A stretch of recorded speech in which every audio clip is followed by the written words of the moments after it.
Bonjour à toutes et à tous. Je vous remercie d'être avec nous ce matin au rendez-vous de votre émission 100% marché financier. On continue à vous accompagner en ce mercredi 6 juillet 2022 pour décrypter la séance du jour à Paris et avec notre expert, Daniel Cohen-Delara, déceler les valeurs qui pourraient être intéressantes d'avoir en portefeuille. Juste avant de vous entendre, Daniel, on fait un rapide détour par la Bourse de Paris qui tente un rebond, qui réalise un rebond pour le moment puisqu'elle prend 1,41% à 5 876 points.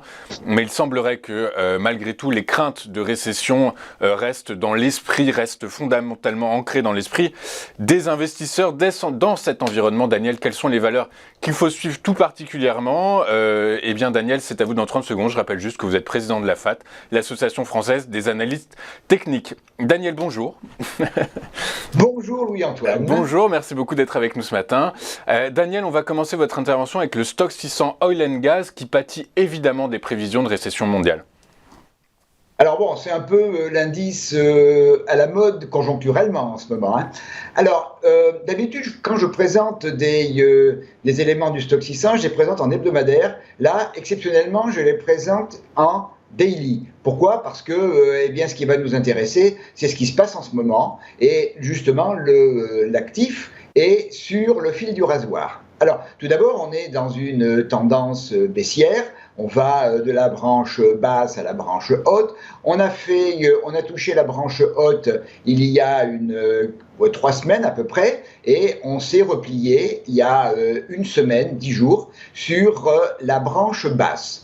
On a rebondi, mais on a rebondi uniquement sur le retracement 38,2 du dernier mouvement, et on est reparti à la baisse. Et on était hier soir, après cette grosse bougie rouge, sur le fil du rasoir, sur un niveau extrêmement important, et c'est autour de ce niveau, 297, qu'on va échafauder les possibilités de scénario.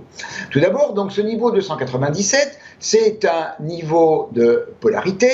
Il a fait support, il a fait résistance dans le passé. C'est juste en dessous du siège de la moyenne mobile 200 qui fait support dans toute cette période de hausse. C'est également la branche basse la branche basse, l'oblique basse de notre canal haussier. Donc tout va se jouer autour de 297. Première possibilité, le mouvement qui s'est engagé et la confirmation qui suivrait de la rupture du canal baissier nous donnerait comme premier objectif un autre niveau de polarité en dessous, donc qui est à 289. J'ai tracé également les extensions de Fibonacci par rapport au dernier mouvement de baisse, et les extensions se trouvent pas mal en relation avec des niveaux de support. Le premier étant à 281,2 et surtout l'extension 1 qui est sur un niveau de support majeur à 260. A contrario aussi, effectivement, dans la suite de ce que vous indiquez, à savoir une reprise technique, le premier niveau à franchir absolument, c'est 310, lui-même niveau de polarité, et surtout, le niveau de 321.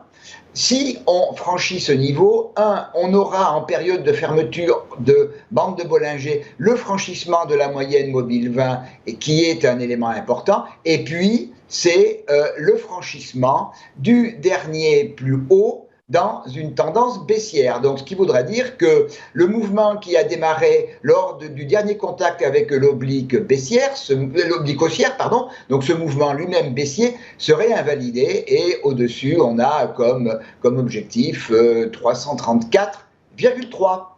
Merci beaucoup Daniel. Je rappelle quand même que sur le secteur du pétrole et de gaz, Citi a sorti une note ce matin dans laquelle les analystes précisent qu'anticipent un baril à 65 $ en 2022 et à 45 $ en 2023, sur fond évidemment de récession. Donc le scénario peut-être à privilégier aujourd'hui, à l'heure à laquelle on se parle, c'est peut-être plutôt un repli vers les 289, 281.